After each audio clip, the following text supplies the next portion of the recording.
Muy buenas tardes, bienvenidos al CAEX, un sistema de pensiones para todos, espacio organizado por IPAE, Asociación Empresarial, donde se discutirán las líneas fundamentales para una reforma integral del sistema de pensiones. En esta oportunidad contamos con la participación de la congresista Carmen Omonte, que además es presidenta de la Comisión Especial de Reforma de Pensiones del Congreso, con Giovanna Prialé, que es presidenta de la Asociación de AFPs, David Tuesta, economista y exministro de Economía y Finanzas, y conmigo, con José Ignacio Beteta como conductor de esta sesión, que trabajo en la Asociación de Contribuyentes del Perú. El tema que nos reúne hoy día es un tema central. Definitivamente no ha faltado ni polémica ni pasión con respecto a este asunto. La Asociación de Contribuyentes, les cuento a manera de introducción y muy breve, ha incubado, ha lanzado un portal de comunicación que se llama piensa.p, piensa.p. Y pusimos una nota acerca de un tema similar, de un tema vinculado al sistema de pensiones en general. Y los comentarios que recibía esta nota en redes sociales eran muy interesantes porque hablaban de esta percepción que tiene una parte de la población con respecto a un fondo de pensiones. Decían, por ejemplo, este es mi dinero, devuélvame mi plata se la están llevando los ricos, ¿no? A mí la plata me sirve más que estando ahí guardada, yo la sé usar mejor que los demás, esta plata no la pueden tener los corruptos. Y todos estos comentarios que les digo, si ustedes los analizan con cuidado, y además respetan finalmente, porque es el pueblo, es la población la que está hablando y hay que escuchar su voz, resultan siendo comentarios muy subjetivos, muy apasionados, muy llenos de emoción, cargados evidentemente por la coyuntura. Y más bien del lado técnico, del lado de los especialistas, siempre con respecto a las AFPs, ha habido una dificultad para entender el tema. Porque si bien es cierto, se entiende que el sistema es importante, se entiende que además debe existir una natural tendencia de la población, de la ciudadanía, de los emprendedores a ahorrar y a pensar en su futuro. También creo que como es un tema complejo, lamentablemente han habido muchos vacíos. Y la idea de esta conversación, de este diálogo que vamos a tener hoy, es justamente tocar fondo con este tema, ser muy transparentes, hablar de las cosas que se deben hablar también de los cambios y las reformas, hablar de las importancias del sistema y atender esas preocupaciones que tiene nuestra población hoy en día, porque nuestra población necesita información, información de calidad, para que no se deje llevar, evidentemente, por decisiones apasionadas o no basadas en evidencia de parte de nuestras autoridades. Y por eso entonces hemos tenido hoy día, como les comenté, a un panel, tenemos un panel muy interesante, muy importante. En la primera parte, nuestros invitados van a hacer una breve presentación para abordar la problemática y las iniciativas relacionadas con el sistema de pensiones, y luego vamos a abrir un diálogo donde vamos a incluir las preguntas de todos ustedes. Entonces, para ello los invitamos a enviar sus preguntas a través del icono Q y A, ¿no es cierto? Q y A, ubicado en la parte inferior de su pantalla. Y luego ya finalizaríamos con algunos comentarios finales de los panelistas y unas conclusiones. Así que, sin más, quiero darle la palabra, en primer lugar, a la congresista Carmen Omonte para que nos haga su presentación. Muchas gracias, congresista. Gracias, José. Muy buenas tardes. Permítame saludar, en primer lugar, a toda la población, que en estos momentos y con mucha expectativa nos sigue a través de la transmisión de esta CADEX. Igualmente expreso mi saludo a los organizadores, a la señora Giovanna Prialé y a David Tuesta. Es grato compartir con ustedes esta tarde sobre un tema tan importante y vital como es la reforma del sistema integral de pensiones, tema que se ha constituido en una firme y fuerte demanda, con voces que provienen de todos los sectores, que nos permiten remarcar que no hay marcha atrás en la reforma. La reforma va. La segunda diapositiva, por favor. Al iniciar es importante entender qué nos ha llevado a esta necesidad de cambio inevitable.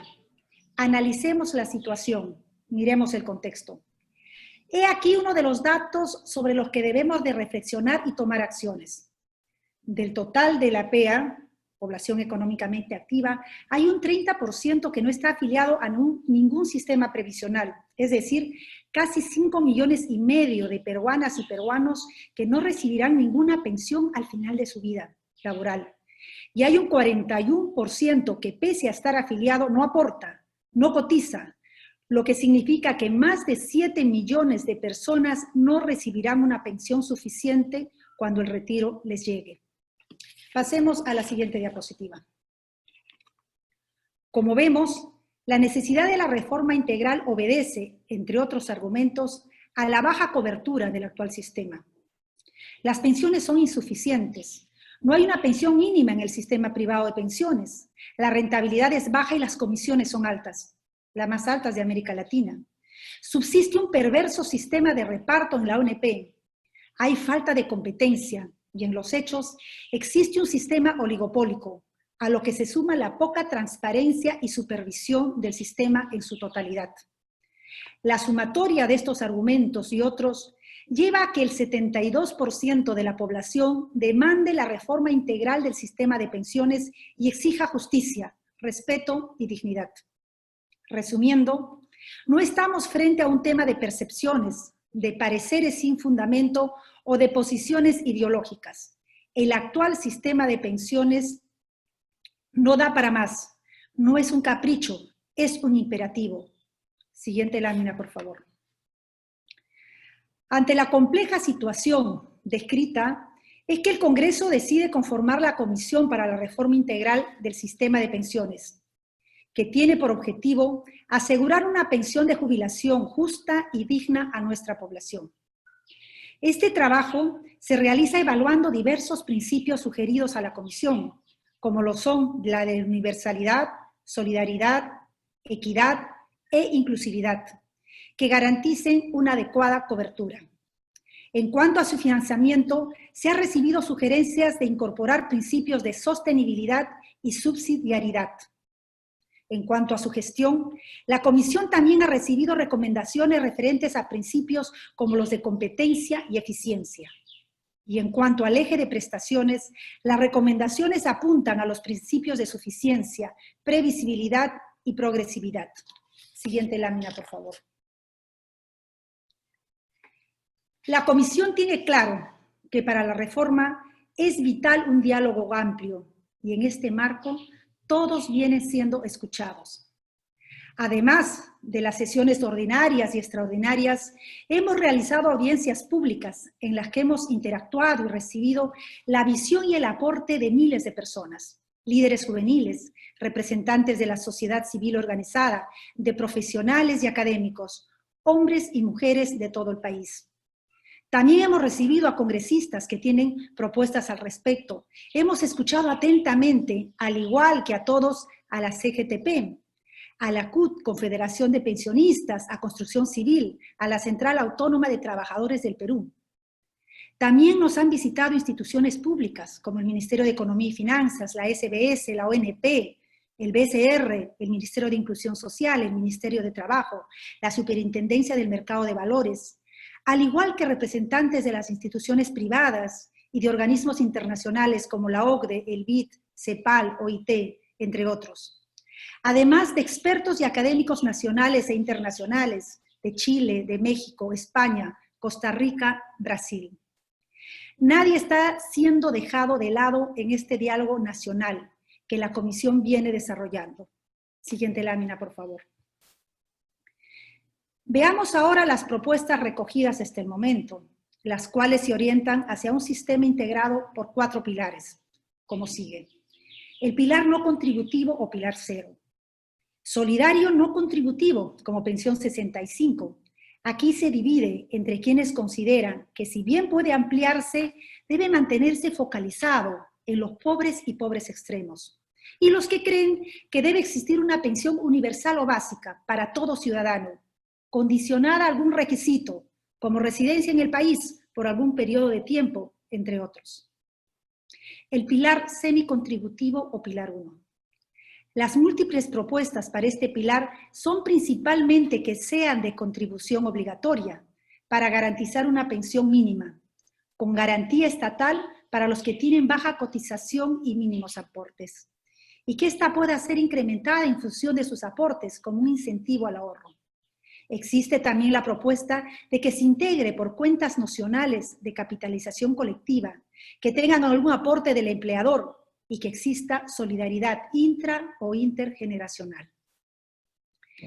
Sobre el pilar contributivo o pilar 2, se propone cuentas de capitalización individuales o colectivas obligatorias que logren el incremento de sus pensiones de acuerdo a su densidad de cotización y fomente el ahorro en trabajadores independientes, o que funcionen bajo un sistema mixto, es decir, que un porcentaje se destine a cuentas colectivas o de reparto y el resto a cuentas de capitalización individual.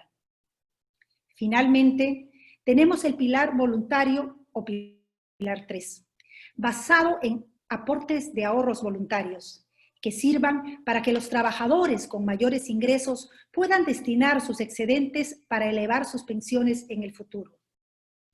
Existen también propuestas de financiamiento con impuestos generales, de consumo a través del IGB o el Matching Contribution, una parte del afiliado y otra del Estado. Se evalúa también que el cobro de los aportes sea realizado por la SUNAT. Actualmente esta se encarga de la afiliación y cobro de la ONP. En cuanto a la administración de estos fondos, existen planeamientos para que sea pública, con gestores de fondo que aprovechen la tecnología y economías de escala, administración privada o alguna combinación de ambos. Las propuestas inciden también en que el nuevo sistema deba de estar adecuadamente regulado por la SBS o alguna institución exclusiva de pensiones. Muchas gracias.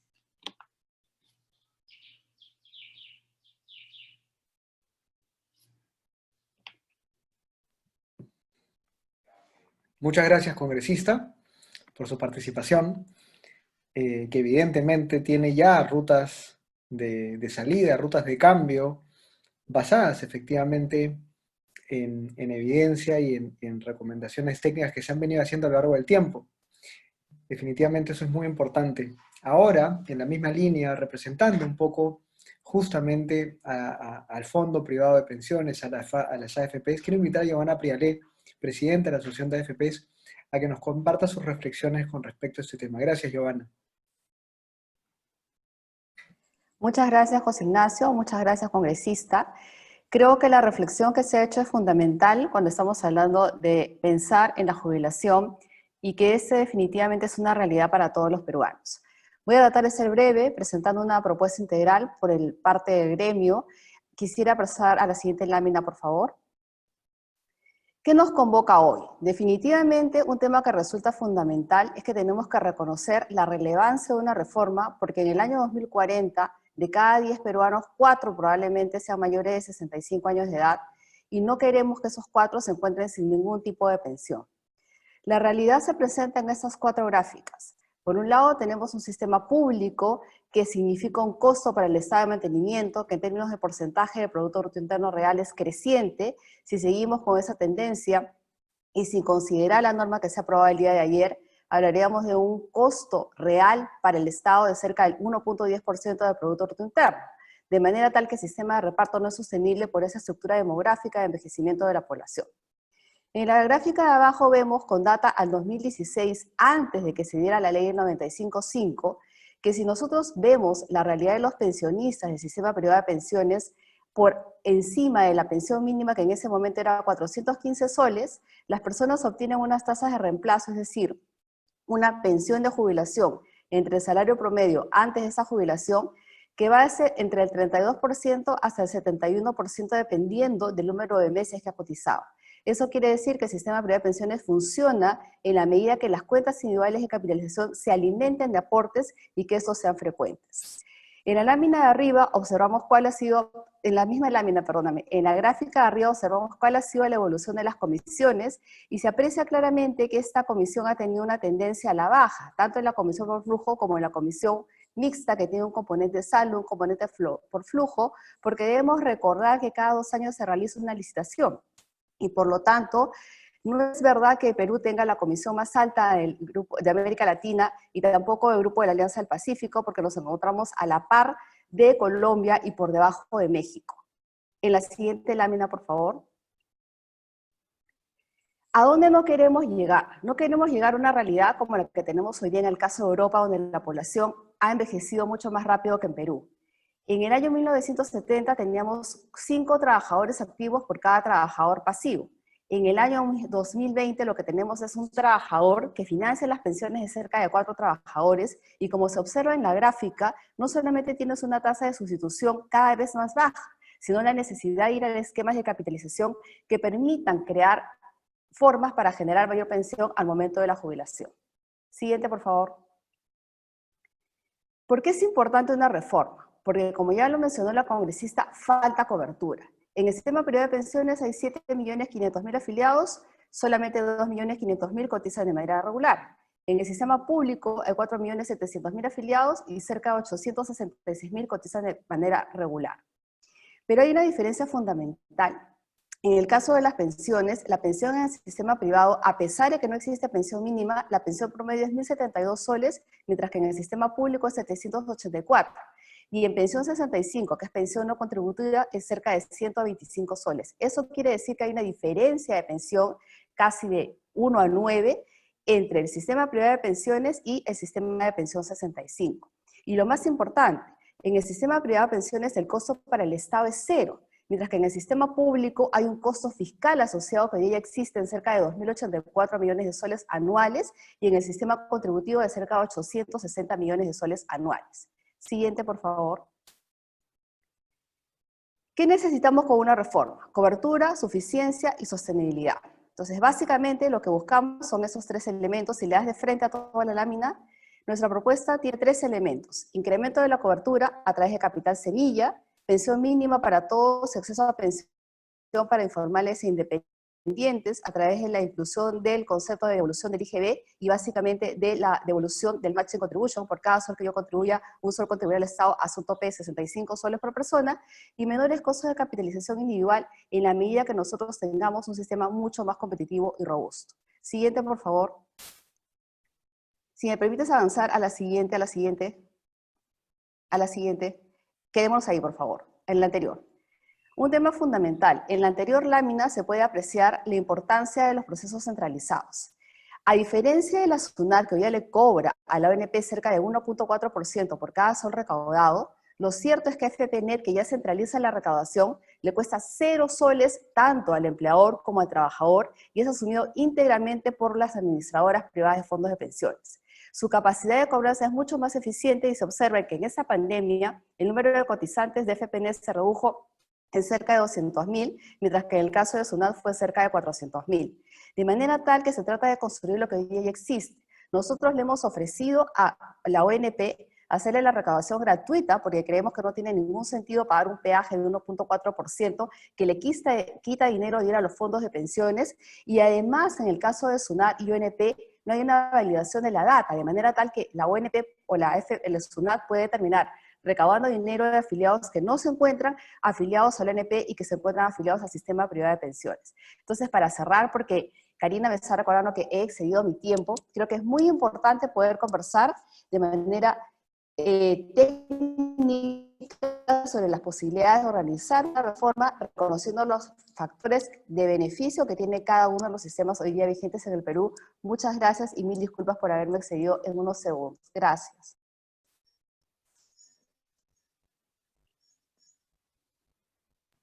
Muchas gracias, Giovanna. Y definitivamente el tiempo es corto, pero vamos a tener espacio. De hecho, ya en mi cabeza hay varias preguntas y los asistentes ya están preguntando. Sigan preguntando, por favor. Las preguntas, por favor, que sean preguntas, evidentemente, que guarden el respeto, el foco, ¿no es cierto?, la concentración en los temas técnicos que estamos tocando para que podamos incluirlas en el debate posterior. Ahora, sin más, quiero dejar a David Tuesta, ex ministro de Economía y Finanzas, para que nos ayude también a entender, después de estas 2 presentaciones rápidas, pero con mucha carne, con mucho peso, qué es lo que esperamos, qué es lo que debemos hacer con este sistema tan importante para el país. Gracias, David.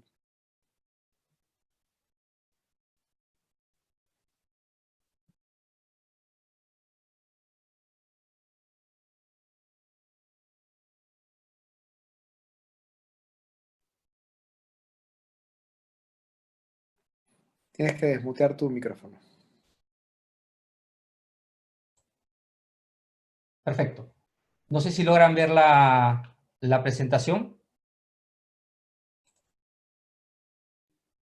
Sí, se ve todo bien. Sí. Perfecto, gracias. Pues nada, buenas noches. Yo creo que Giovanna y la congresista Monte han presentado muy buenos números. Yo fundamentalmente lo que quiero realizar en esta parte es una revisión, digamos, de algunas ideas que quizás puedan ser relevantes, ¿no? Siguiente lámina, por favor.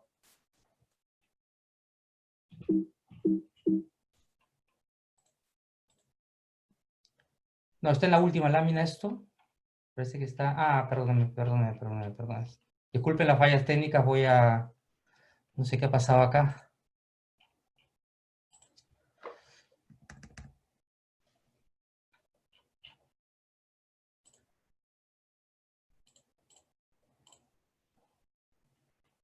Bueno, aquí está. En general, quisiera ver unas 3 láminas que hagan referencia al contexto, en general, antecedentes y diagnósticos que ha tenido el sistema de pensiones, ¿no? Es bueno recordar de dónde venimos, si queremos ver los problemas que estamos enfrentando ahora, justamente con todos estos escenarios de normativas relacionadas a acceso a los fondos privados de pensiones y a las devoluciones que recientemente se han aprobado en la ONP. Nosotros veníamos en los 80 de un sistema completamente quebrado, ¿de acuerdo? Y que se requería una reforma relevante que se hizo en los años 90, con la reforma del sistema privado de pensiones en 1993, que yo creo que atendió fundamentalmente las urgencias macroeconómicas, pero no logró transitar hacia afrontar correctamente los retos del mercado laboral, particularmente los problemas de mercado informal y un sector independiente, digamos, bastante grande, ¿no? Y a ello se sumó un error de diseño grave, creo yo, que fue el separar, ¿no?, el sistema de reparto de ONP con el sistema de ahorro privado de pensiones, el DFP.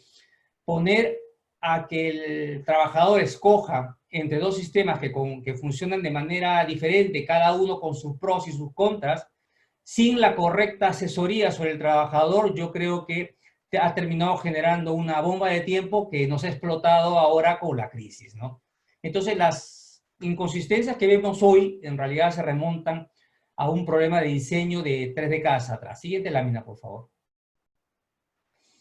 En general, acá hay un problema de dislocamiento del mercado, es decir, hay un sistema de pensiones para trabajadores formales que van a la AFP o van a la ONP, que representan el 25% de la PEA, y un 75% que no está correctamente atendido, ¿no? Como lo mencionaron algunos de los números, algunos no han aportado nunca y otros han estado alguna vez en el sistema de ahorro obligatorio, pero no consistentemente y por lo tanto no pueden acceder al concepto de pensión. En general, gran parte de las soluciones indican que debemos buscar una solución para atender contundentemente a los trabajadores informales, ¿de acuerdo? Y buscar algún esquema que permita integrar este sistema que quisiéramos diseñar con el ahorro formal hacia AFPs y ONPs. Siguiente lámina. No obstante, todos coincidimos que esa es la vía. Hay que integrar el sistema, hay que intentar dar un apoyo solidario, hay que intentar expandir el sistema de pensión 65, hacerlo más universal. Sabiendo todo eso, existen unos problemas graves sobre los cuales quiero incidir, ¿no?, que yo creo que son importantes y los cuales no se han atendido y se suelen soslayar en muchas de las discusiones. Primero, el rol del Estado ha sido prácticamente inexistente, tanto en el sistema AFP como en ONP. Aquí existen muchísimas falencias. Esas U que aparecen ahí realmente es para extender que son muchas las falencias existentes, ¿no? El afiliado está completamente sin protección frente a tremendos monstruos como es toda una institución como la ONP y las pocas empresas como AFP, donde cada afiliado individualmente significan poco, honestamente, en la práctica, ¿no? No hay nadie que los represente, no hay nadie que abogue en función al afiliado, no hay nadie que requiera o pida, digamos, algún tipo de información como como el requería el afiliado. Los reguladores, el Estado, las FP, la ONP suponen, pero en la práctica no ha habido cuestiones concretas. Por ejemplo, acá algunos ejemplos, ¿no? Alguien, por ejemplo, le advirtió a un trabajador que si aportaba a la ONP, era muy probable que no recibiera pensión. Obvio, ¿no? Digamos, la probabilidad es altísima que una persona no reciba pensión si es que va a la ONP. ¿Quién cometió el error, digamos, de estar en silencio y no advertir al afiliado? El Estado. Es un error inexcusable del Estado, ¿no? Una muestra de que el trabajador como tal en su conjunto ha estado abandonado frente al sistema tanto de FP como de ONP. Otra cosa, otro ejemplo, ¿no? Digamos, no sé si alguien le informa activamente al afiliado que aportando poco tiempo es imposible que obtenga una pensión que se acerque a lo que ganaba en etapa activa. Cada vez que un informe del Fondo Monetario Internacional o del BID señala que las tasas de sustitución, las tasas de reemplazo son bajas, automáticamente salta todo el mundo a decir, no, son muy bajas, son muy altas, cuando en la práctica eso juega en contra, porque en realidad lo que uno debería decir a la afiliado es que, oye, vas a ahorrar poco en función a lo que estás contribuyendo, ¿no? No hay información, digamos, y se ha ido acumulando una expectativa, y yo creo que los actores han ido actuando, tanto regulador, UNPs, AFP, a acumular esas expectativas durante los 30 años. Nadie le ha dicho al afiliado que tiene que ahorrar. Y en fin, acá hay varios ejemplos, ¿no? Nadie le dice, por ejemplo, que para obtener una tasa de reemplazo del 70%, probablemente tenga que aportar más de lo que está aportando ahora, obligatoriamente, o tenga que trabajar más. Nadie le dice eso, ¿no? Nadie le habla correctamente al afiliado lo que significa obtener una pensión. Que ya una pensión de 40% de tasa de reemplazo es altísima para el 10% que están aportando. Hagan ustedes el cálculo aritmético y van a ver que es realmente alta una pensión de 40% de reemplazo, aportando solamente el 10% del salario durante 20 años, por ejemplo, en NP, para vivir durante 20, 25 o 30 años queriendo ganar no sé cuánto nivel de pensión con el nivel de aporte. En fin, hay varios temas acá que yo creo que requieren abordarse adecuadamente. Siguiente lámina y con esa acabo esta primera sesión. Y hay más preguntas, ¿no? Nuestros legisladores actuales no sé si ignoran la problemática, es un tema de educación financiera también para ellos, ¿no? O es un aprovechamiento político en una frase que venía escuchando recurrentemente en nombre de los afiliados, de los hermanos del ONP. ¿Es eso realmente el problema, digamos, lo que realmente está detrás? Acá hay un tema serio, digamos, que yo creo que requiere abordarse correctamente, y no es de ahora, ¿no? Desde el Congreso en el 2016, cuando se aprobó la ley del 95.5, que trajo aplausos, ¿no? Porque nadie quiere ahorrar obligatoriamente. Pregunten en el mundo si alguien quiere ahorrar obligatoriamente. Por eso existe el rol del Estado acá, y que continúa ahora, ¿no? Y hoy tenemos una reforma en marcha en el Congreso que queda un poquito de dudas, déjenme decir, respecto a cómo va a acabar, luego de ver un poco los acontecimientos de los últimos meses. Dejo acá un poco para en los siguientes minutos concretar con otras láminas más. Gracias.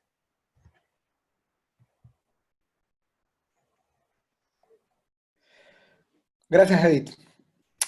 Definitivamente mucha información para tan poco tiempo. Así que vamos a tratar de desmenuzarla justamente de nuevo con ustedes.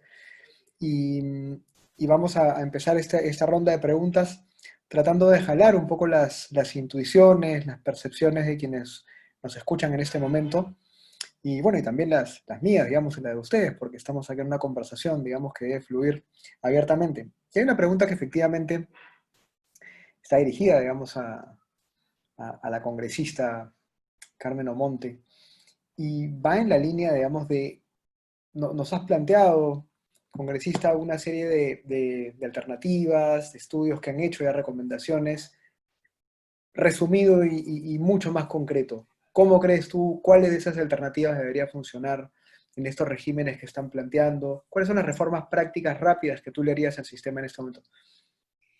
La obligación que tengo al presidir una comisión implica justamente no solamente el buscar una propuesta técnicamente viable, sostenible financieramente, sino también bajo un acuerdo, un consenso político y social. Y eso nos obliga a trabajar en conjunto. Somos una comisión en la que están representadas todas las bancadas y eso nos lleva a que finalmente la propuesta que entreguemos en octubre pueda ser producto de una evaluación técnica en primer lugar, pero también política y social. Entonces, plantear hoy cuál de esas líneas serían las que finalmente entregaríamos ya como un trabajo responsable de un grupo de personas que representan a todo el Congreso de la República, creo que sería adelantarnos. Pero sí creo que es importante, para darles la tranquilidad a ustedes, a los que nos están escuchando, es que va a ser una propuesta que nos lleve a tener la certeza de la sostenibilidad, de la cobertura, de la calidad. Creo que es lo que estamos esperando. Todos eso son las líneas básicas. Y algo que mencionaba David y que es fundamental es el tema de la educación financiera. Lo he propuesto en alguna de las sesiones, he hablado con el Ministerio de Educación, con el propio ministro Benavides, para que dentro de la currícula no de las universidades, desde secundaria, como se hace en Alemania y en otros países europeos, ya nuestros jóvenes vayan sabiendo los elementos básicos con respecto a qué les depara el futuro y qué responsabilidades deben de asumir. Vamos a tener un foro también sobre la economía del comportamiento, y eso va a contribuir no solamente a lo técnico, a lo puntual, sino a mirar todo el panorama y finalmente ofrecer alternativas que realmente sean entendibles, valoradas por toda la sociedad y que todos nos compremos esa responsabilidad. Gracias, congresista Giovanna. También en el cajón de preguntas, digamos, hay dos que sobresalen y que creo que han estado en el ambiente bastante tiempo, ¿no? Uno es con respecto al tema de la competencia, la competitividad. Algún comentario por ahí decía, ¿por qué no hacemos, digamos, que el fondo tenga más empresas, más agentes, digamos, que puedan generar este tipo de productos, ¿no? Y la otra pregunta que también es eso que está dando vueltas por ahí, que creo que es la parte más apasionada, pero a la vez más irracional, digamos, de las críticas, tiene que ver, digamos, por a dónde invierten el dinero, cómo lo invierten, quiénes son los que están detrás de esa inversión. Creo que esos dos temas sería interesante que los comentes un poco para poder aclarar algunas dudas, pero también, digamos, para poder, quizás en esos dos temas hay algunas líneas de reforma. Te agradezco mucho la pregunta, pero antes quería hacer una solicitud formal, aprovechando que está la congresista aquí. Entiendo que la SUNAT se ha presentado en la mesa de trabajo y nosotros como AFPNet, que es el agente recaudador del sistema privado de pensiones, quisiéramos tener la oportunidad de presentar el trabajo que hace AFPNet porque definitivamente creemos que es mucho más eficiente y ayuda precisamente en la línea de la primera pregunta que hacía José Ignacio. La pregunta es cómo generas más competencia. Y ahí tenemos dos frentes o dos líneas de acción. Por un lado, evidentemente, tú esperarías que mayor certidumbre regulatoria, mayores trabajadores con un empleo formal o adecuado, que en una coyuntura como esa es muy difícil de conseguir, atraigan o generen mayores fondos que ingresen al sistema de pensiones y como consecuencia de eso sea atractivo el ingreso de nuevos inversionistas. Pero lo segundo también está muy relacionado con el tema de costos. Efectivamente, yo creo que es fundamental seguir reduciendo costos. Y una de las cosas que está clara es que tener pensión 65 por un lado, ONP por otro lado, el sistema privado, le genera muchas grasas al sistema de pensiones. El FPN lo que hace ya es centralizar hoy el proceso de acreditación, de recaudación, y no le cobra un sol ni al empleador ni al trabajador. Por lo tanto, yo creo que tenemos que seguir trabajando en incorporarle más procesos centralizados a este agente FPNet, que en el caso del informe de la OCDE lo denomina PensionNet, y que este puede servir como un agente gatillador para seguir reduciendo costos, no solamente para el sistema privado, sino también para el sistema público, y creo que es importante, José Ignacio, tener la mente abierta para no cerrarnos a todas las oportunidades, sean públicas o privadas, porque finalmente la supervisión va a estar a cargo de un ente regulador, y este va a ser el que se encargue de dar las líneas o las pautas maestras de que busquemos mercados cada vez más competitivos. Lo segundo está relacionado con dónde invierte. Efectivamente, hay un retraso entre la información que es pública y la información de hoy día. Es decir, las AFPs por un mandato regulatorio pueden colocar la información de qué productos o instrumentos financieros han invertido con un atraso de 4 meses. Eso lo hizo la superintendencia en su oportunidad para evitar, entre comillas, copias entre las administradoras de los productos. Son cosas que en esos momentos se pueden redefinir estamos en una coyuntura mucho más cambiante y por lo tanto ese proceso de repente de 4 meses podría reducirse tranquilamente a mucho menos tiempo, de repente 1 mes, 2 meses, es un tema que el regulador tiene que revisar, porque efectivamente lo que tú dices es importantísimo, es fundamental que el trabajador sepa en qué se ha invertido su dinero, pero que lo sepa como oportunidad.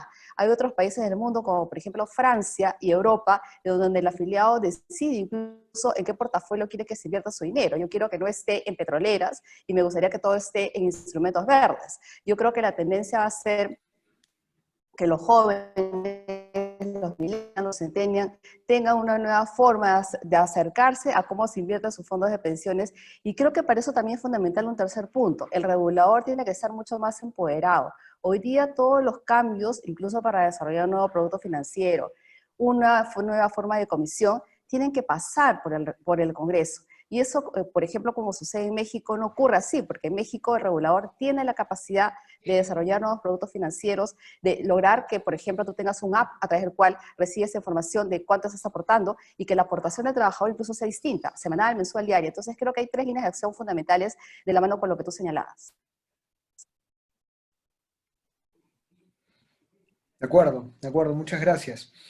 David, Giovanna ha mencionado de taquito, digamos, un par de temas que son interesantes. El primero es el tema de la informalidad. Evidentemente, en una coyuntura como la nuestra, en donde la informalidad va a crecer, pero en un país tan informal en términos estructurales, eso no solamente afecta ya la formalidad en términos tributarios, laborales, sino también en términos, digamos, de acceso a la pensión, digamos, y el mismo sistema como que se concentra mucho, ¿no? Se vuelve un sistema muy concentrado, muy empaquetado, y evidentemente para un grupo, que es este grupo formal. Tú has mencionado varios temas también. ¿Cómo enfrentar este tema? ¿Cómo se vincula? ¿Qué ideas tienes al respecto? El sector informal, a ver, hay dos elementos, ¿no? No solamente se centraría en el tema del sector informal, sino informal e independiente. Hay un grupo de trabajadores que sí tienen una interacción bastante fuerte con el sector formal, o son formales, pero son trabajadores independientes.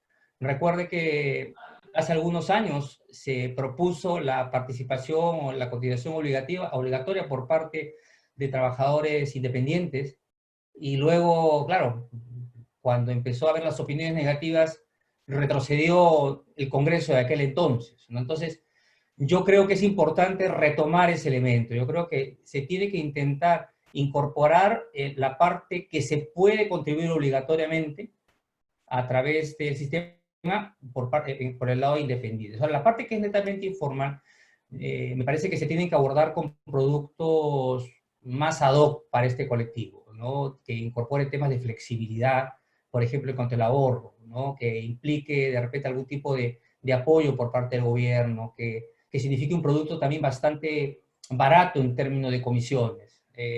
Entonces se tiene que transitar quizás con apoyo por parte de la tecnología y también de la participación de otros actores que no necesariamente en este caso sí para el sistema voluntario sean las EPPs, que provean diferentes alternativas para este ahorro y siempre intentando orientar que sea hacia el largo plazo. Y eso es algo bastante extendido en el mundo, ¿no? Digamos, hasta uno puede tener una regulación más o menos rígida respecto a quién gestiona tus fondos obligatorios de pensiones, pero sí un poquito más amplia respecto a lo que significa el ahorro voluntario, con más flexibilidad. Este sector, el sector informal, en el corto plazo no vas a poderlo volver formal de la noche a la mañana. Tienes que entrar con productos con esas características. Y hoy la regulación, lamentablemente, limita muchísimo la oferta de productos voluntarios, ¿no? Prácticamente tienes que estar participando obligatoriamente en la AFP, en una AFP, para tener acceso recién a un ahorro voluntario. Eso parece, vamos, es un bloqueo, una barrera que creo que no tiene sentido, ¿no? Nadie puede animarse a desarrollar un producto para el sector informal con esta limitación existente en la regulación. Es algo que la gente a veces viene de multilaterales, te lo pregunta y por qué es así, no sabes cómo responderlo, ¿no? O sea, no entiendes quién se le ocurrió poner esa barrera que no existe en Chile, no existe en México. En fin, o sea, acá hay un tema que alguien, no sé quién, debería propiciar y debería, en todo caso, reducir a esos alguien que se han encargado de poner barreras para que eso se desarrolle. No sé quién. Y acá hay una pregunta para los tres, en el mismo orden en el que hemos venido trabajando, Carmen, Giovanna y David, que de alguna forma redondea un poco las cosas que han venido diciendo y también plantea una inquietud que es muy válida y que está también en las preguntas aquí en el chat, digamos. A ver, hay un rol del Estado, hay fondos del Estado, aquí hay plata pública, plata de los contribuyentes, porque evidentemente ningún sistema pensionario sobrevive solamente, debería ser, sería el ideal y sería perfecto, pero no ocurre, de las puras y netas aportaciones de los ciudadanos. Se requiere un sistema que tenga también un aporte del Estado, un rol del Estado. Número dos, hay una cobertura, hay un acceso, hay una gran masa de la población que hoy día se queda fuera y que tiene muchas características. Se están hablando acá de gente con discapacidad, de trabajadores del Estado, de diferencias entre grupos etarios, los que ya están saliendo pero aportaron poco, y por qué en verdad no se les devuelve de una vez, los que están más jóvenes y van a aportar más tiempo. Cada uno requiere de alguna forma un trato diferenciado. Y el tercer lugar, esto que has mencionado tú, David, y también está en el ambiente, que es la regulación. Teniendo tanto diagnóstico, congresista, teniendo tantas cosas claras, por lo menos hay varias tuberías que parece que ya están como para simplemente abrir la llave. ¿Qué ha pasado en los últimos, yo diría, 7, 8 años? Porque efectivamente nuestro sistema de pensiones hoy día tiene algo más de 20 años, si es que no 20 años, pero es un sistema joven. Los primeros 10 años no tienes cómo empezar a decir, vamos a reformarlo porque está caminando, está funcionando, y es una política pública a largo plazo. Pero ya en los últimos 6, 7 años, esto caía de maduro. ¿Qué ha pasado? ¿Y por qué no nos apuramos ahora? Porque, ojo, lo peor que puede pasar es que no nos apuremos en estas reformas, dado que la tensión esta entre falta de información y necesidad y una cuota también de populismo, hay que decirlo, puede hacer que en vez de reformar terminamos destruyendo, ¿no? ¿Qué ha pasado? ¿Por qué no ha habido voluntad política? ¿Quiénes han sido los que debieron pensar en estas reformas a tiempo? ¿Y qué se tiene que hacer ahora para que esto pase rápido? Es la pregunta para los tres, empecemos con la congresista. Creo que hay varios temas para analizar, de verdad sería maravilloso tener más tiempo, pero voy a tratar de puntualizar. En primer lugar, y creo que todos ustedes lo saben, la discusión sobre reformas del sistema previsional no solamente se está dando en Perú, es en el mundo, es una corriente, inclusive al margen de esta crisis producto del COVID, ¿no? Por diferentes razones. No hay fórmula perfecta, evidentemente, depende de la realidad.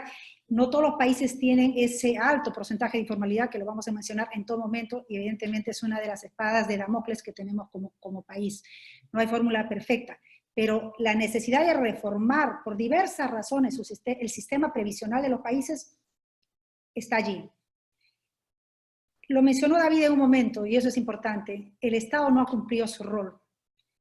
Probablemente porque estamos especulando con respecto a eso, es que hemos tenido diversos traumas como sociedad a través de los años, y eso ha hecho que no se quiera tocar, no se quiera mover mucho el tema económico y que se busque cierta protección en cuanto a no discutir temas económicos.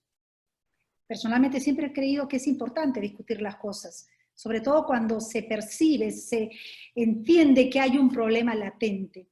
No ha habido transparencia, no ha habido información, y eso es real. O sea, se ha generado una expectativa que hoy salta, porque ya tenemos a los jubilados que tenían una expectativa y que no la tienen, o aquellos que, como ya se ha dicho, no llegaban a los 20 años y ven que ya no van a volver a un trabajo formal.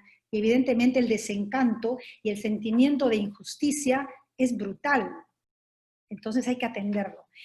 Yo quiero mirar con esperanza lo que está sucediendo en este momento, que nos hemos sacudido de tal manera, y a esto sí ha contribuido esta crisis de COVID, a que no tenemos otra alternativa que plantear soluciones, hacer una reingeniería, más allá de buscar responsabilidades y entender qué es lo que pasó, que sí es importante, porque finalmente eso evita que volvamos a cometer esos errores, ¿no? El conocer nuestra historia, nuestros procesos, pero sí es fundamental aferrarse a la esperanza de que ahora, con todo ese conocimiento, y lo valiosísimo de esta discusión que estamos teniendo en la comisión, la que estamos teniendo en este momento, es de que se encuentran muchas coincidencias, diferencias también, pero también grandes coincidencias, y eso es fundamental. Entonces, es mirar hacia adelante. ya no podemos dar marcha atrás, no podemos. Ya somos conscientes de que un sistema, más allá de las razones, es un sistema que no está dando frutos, que en la práctica ha fracasado, que en el mundo se están haciendo reingenierías, pero aquí es imperativo hacerla, y la estamos haciendo. Procuraremos y vamos a hacer todo lo posible para que finalmente todos estos errores y estos espacios que se han abierto de necesidad de solución, pues ahora nos permitan plantear una reforma que realmente, como vuelvo a decir, no solamente se enfoque en la cobertura, en la suficiencia, en la sostenibilidad. Y un punto final que mencionabas, José Ignacio, que es fundamental. Estamos trabajando evidentemente con técnicos, con el Ministerio de Economía y Finanzas. No podemos trabajar al margen del Estado. No podemos decidir esto solamente desde el ámbito legislativo. Tenemos un rol y lo vamos a cumplir, pero pierdan cuidado con respecto a que estamos trabajando con el Estado, con el Ejecutivo, porque esta es una reforma que requiere un compromiso total y con data importantísima y real sobre lo que debemos esperar en el ámbito fiscal. Eso es imprescindible y lo estamos haciendo así. Giovanna. Mira, yo creo que la pregunta que has hecho es bien importante, ¿ah? De verdad. Yo desde que asumí la presidencia de la asociación en el 2016, una de las cosas que descubrí y que va en la línea de tu pregunta, va primero en la falta de voluntad política.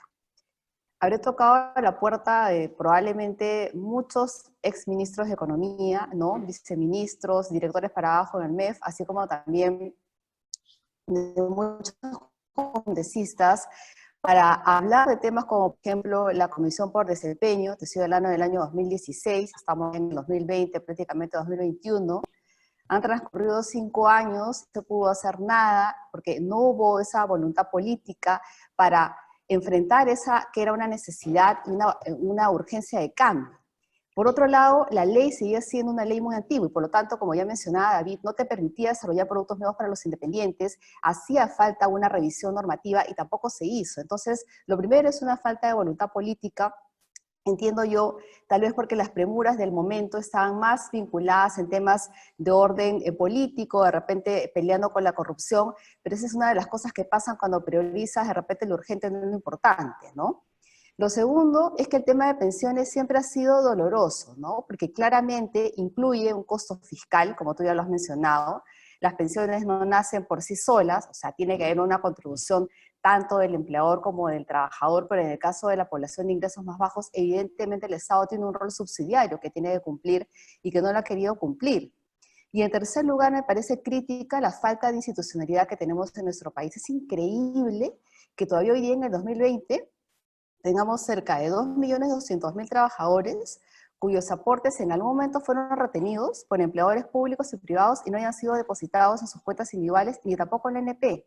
Entonces, eso no sucede en otras partes del mundo, como por ejemplo en Chile, ni siquiera tampoco sucede en España, porque la sanción que recibe en este caso el empleador por ese mal uso es tan grande que es totalmente contrario a hacerlo, pero en el Perú ocurre y no pasa nada. Entonces nosotros seguimos peleando desde el año pasado por la norma Repro 2, que era el régimen de reprogramación de deuda que se quedó en el aire y que espero que este año se incluya en el presupuesto de la República, y el Repro privado que tampoco se ha dado, en el cual tranquilamente esperamos el apoyo tanto del Ministerio de Trabajo como obviamente del Congreso de la República, y que son temas que deberían enmarcarse dentro de esa propuesta de reforma para que realmente aterrice.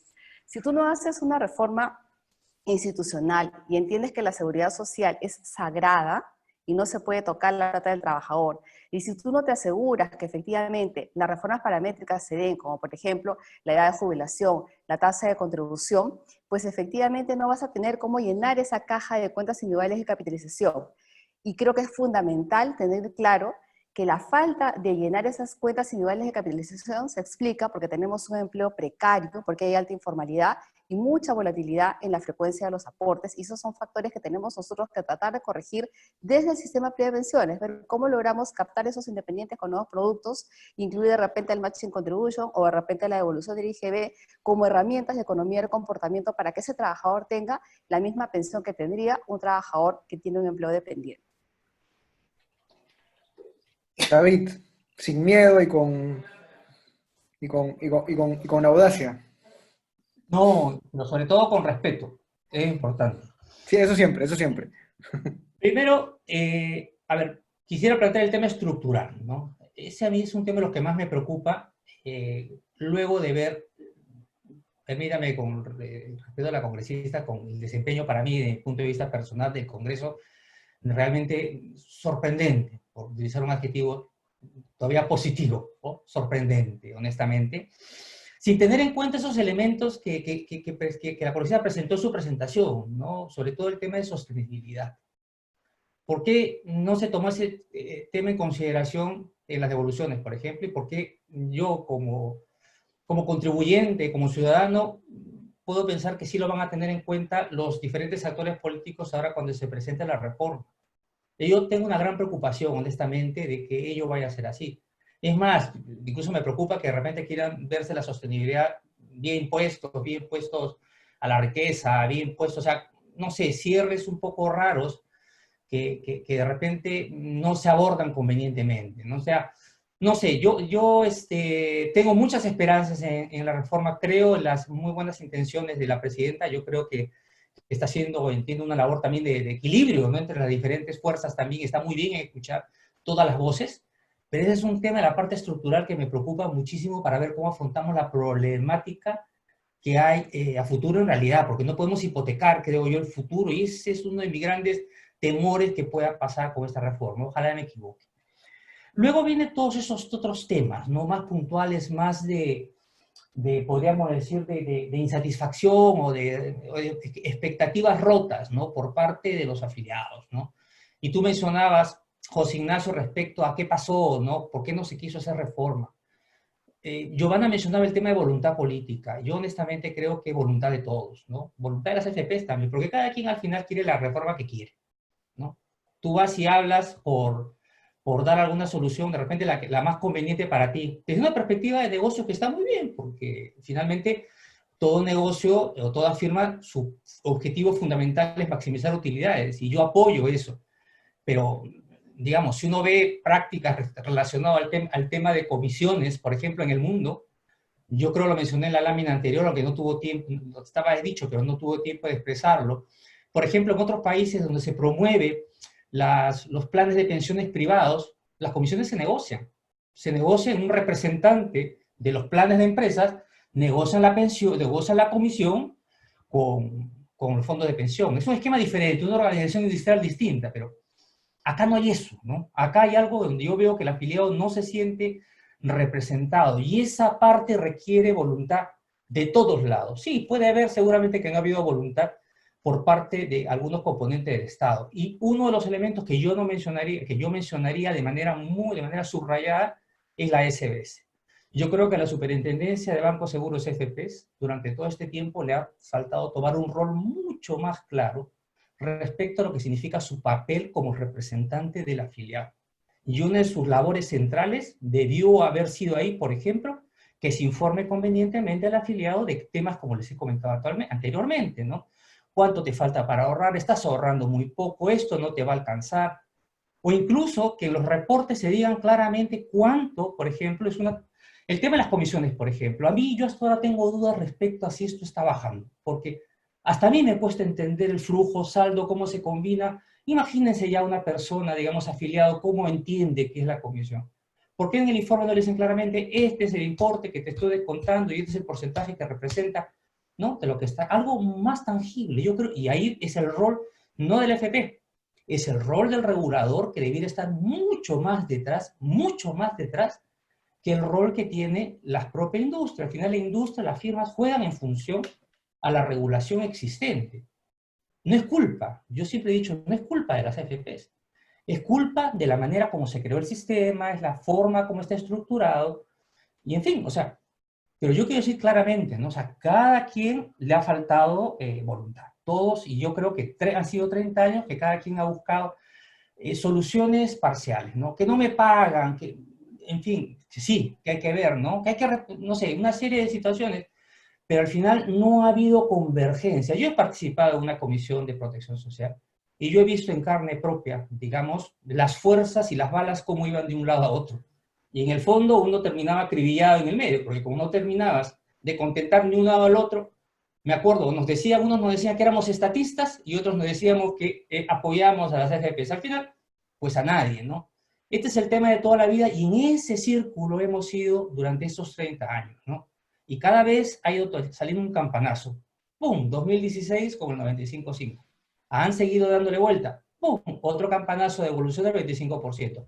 ¡Pum! Ahora otro campanazo con el 100% de los independientes. O sea, ¿hasta cuándo, no? Yo honestamente, yo confío en el Tribunal Constitucional, ahora que ha salido con el tema de los peajes, que ponga un poquito de orden, que acá no se puede hacer lo que le da la gana a nadie, o sea, se tiene que respetar las normas, la Constitución, y espero que, por ejemplo, el 100%, si que creo que esté en la lista, pues no se haga, porque es inconsistente estar hablando de una reforma cuando por otro lado estamos bombardeando por todos lados, ¿no? Honestamente. Gracias. Gracias, David.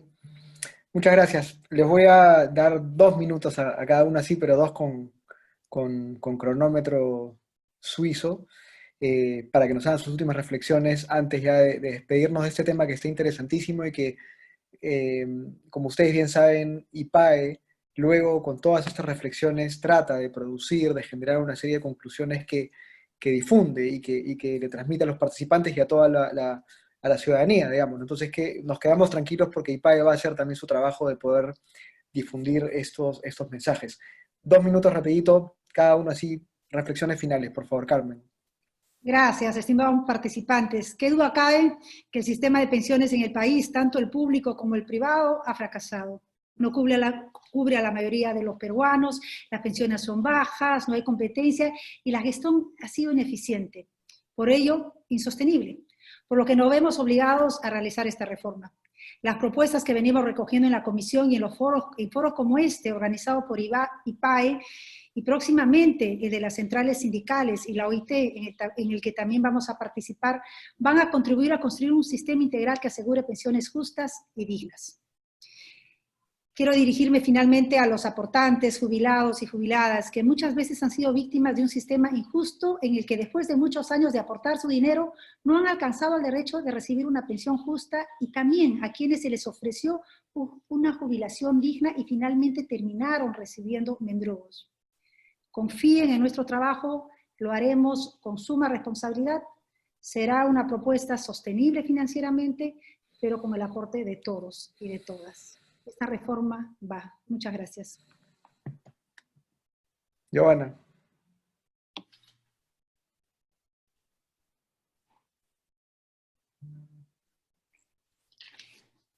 Giovanna, ¿estás ahí? Sí. Muchas gracias a CADE, muchas gracias a José Ignacio, congresista David, y a todo el equipo que ha estado detrás de esta organización. Yo quisiera decirle a todas las personas que nos están escuchando que efectivamente es muy importante ser genuino en la vida, ¿no? Y yo creo que una de las cosas fundamentales de esta reforma es pensar en lo mejor para el afiliado. Para el afiliado, lo mejor es que le cueste cada vez menos pagar la comisión. Hoy día, en el caso de un afiliado a la AFP ganadora, con una remuneración de 1.500 soles, el pago mensual que realiza es cerca de 0.67 soles aproximadamente, 8 soles al año, con lo cual las comisiones sí han tenido una tendencia a la baja, pero claramente yo creo que existen opciones como por ejemplo la comisión por desempeño que podría alinear mejor los intereses. Me gustó mucho la reflexión que hizo David y quisiera retomarla, porque sí, pues yo he trabajado en la Superintendencia de Banca, Seguros, FPs, en el tema precisamente de defensa de derechos del consumidor o del ciudadano, y mi rol en las FPs ha sido siempre tratar de pensar las mejores alternativas para el afiliado. Y creo que una trayectoria en la cual uno siempre trata de poner lo mejor es, de alguna forma, un compromiso con el afiliado que ya nos está escuchando, que desde el gremio siempre estamos pensando en las mejores alternativas para tratar de lograr esos objetivos, mejores pensiones a través de mayor rentabilidad, pero también menores comisiones. Sin embargo, José Ignacio, creo que es fundamental reconocer que hoy día enfrentamos dos situaciones sumamente complejas. Por un lado, una pandemia que nos ha colocado en una situación sumamente difícil en materia de salud, y por otro lado, una coyuntura económica que probablemente es en los últimos 100 años, que ha generado una caída de la actividad económica crítica, y tenemos que estar unidos para trabajar no solamente en una reforma que sea sostenible fiscalmente. La reforma que va a lanzar el Congreso, ojalá de la mano con el Ejecutivo, con el sector privado y con los gremios, en este caso de los trabajadores y los afiliados, es la arquitectura del sistema privado de pensiones. Pero esa arquitectura requiere cimientos sólidos. Un cimiento es la sostenibilidad fiscal, el otro cimiento es la reactivación económica, y el tercer cimiento es la institucionalidad. Esos tres caminos tienen que estar engarzados en esa propuesta de reforma para que la arquitectura se convierta en un vehículo donde el afiliado sienta que efectivamente él con su aporte, con el aporte del empleador y del Estado, puede llegar a construir pensiones que le den calidad de vida y que eviten la pobreza en la vejez. Muchas gracias. Gracias, Giovanna. David. Primero que nada, ¿no? Agradezco a IPAE por el evento y mis respetos y mis saludos a Giovanna y a la congresista Monte. Creo que ha presentado muy bien la situación del sistema de pensiones. Tenemos algunas visiones coincidentes, otras que yo creo que requieren debatirse. Bien, estamos hablando tres, imagínense la presidenta lo que tiene que hacer ahí lidiando con diferentes ideologías detrás de las reformas. Mi posición, ¿de acuerdo? Yo creo que se tiene que avanzar en el pilar solidario, necesariamente, extenderlo de acuerdo a las restricciones fiscales existentes, hoy bastante mutiladas, con las ayudas que se están dando a diferentes sectores, más otras normativas que vienen saliendo. Hay que tener mucho cuidado, pero hay que intentar extender ese pilar solidario. El segundo pilar obligatorio tiene necesariamente que contar con el ahorro privado. Eso es fundamental. Esto es la tendencia global. No hay forma, de la manera como las tendencias demográficas están avanzando en el mundo. Tenemos una institución creada como las AFPs, perfectible, muchos problemas, como todo, y hay que mejorarlo. Yo creo que hay que construir sobre esa institución.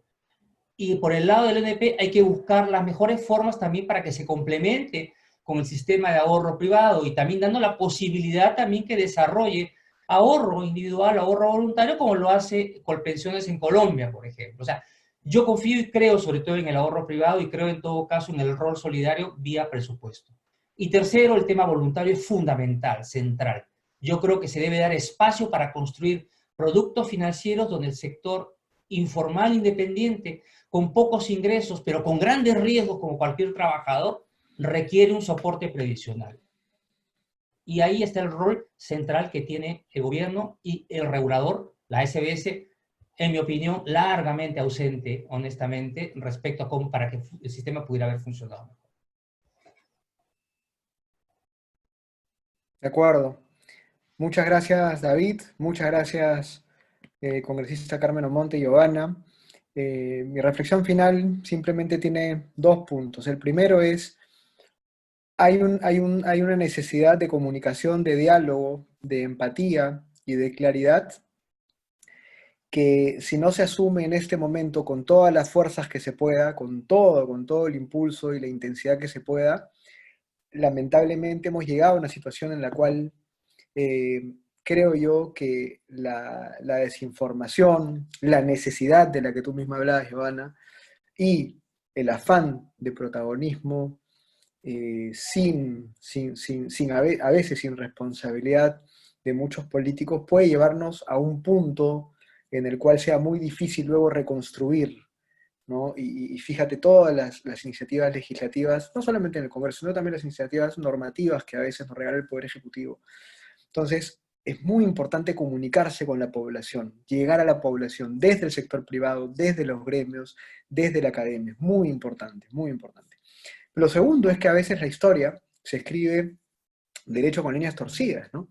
Y quizás esta ley de la que hoy nos quejamos porque, como siempre, ¿no? Nos suena irresponsable, antitécnica, ilegal, anticonstitucional o inconstitucional, termine siendo, David, Giovanna y congresista Carmen Omonte, el epitafio, digamos, del sistema de reparto, ¿no? Este sistema de bolsa donde todos tienen supuestamente un dinero que es de todos, pero no es de nadie, ¿no? Porque lo que ha ocurrido y lo que ya no puede ocurrir es que el dinero de los ciudadanos, de los contribuyentes, se quede, digamos, ahí, ¿no? Mal administrado, sin un nombre propio, ¿no?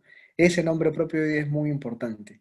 Y quién sabe, este proceso medio desordenado y caótico en el que estamos ahorita, en estos días, termine siendo la palanca, digamos, que la llave para abrir la puerta y darnos cuenta de que efectivamente ya no podemos tener un sistema estatal, por lo menos de pensiones, un sistema público en el cual el dinero de los ciudadanos no tenga su propio nombre, su nombre, ¿no?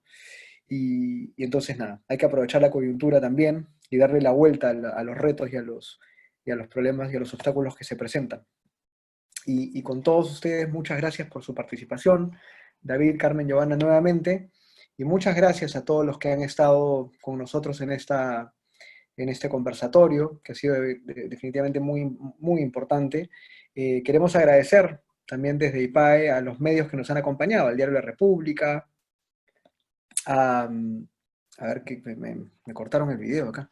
Acá está, al Diario La República, la revista Caretas, al portal PQS, En Agenda, Yacu Noticias, Sucesos Perú y a la Cámara de Comercio e Industria de Arequipa, que están siendo aliados de IPAE en este conversatorio, canales estratégicos para la transmisión de este evento. Muchas gracias también a todos los que nos han visto a través de estas plataformas, de estos medios, y será hasta una siguiente edición del CADEX, organizado por IPAE, Asociación Empresarial. Muchas gracias.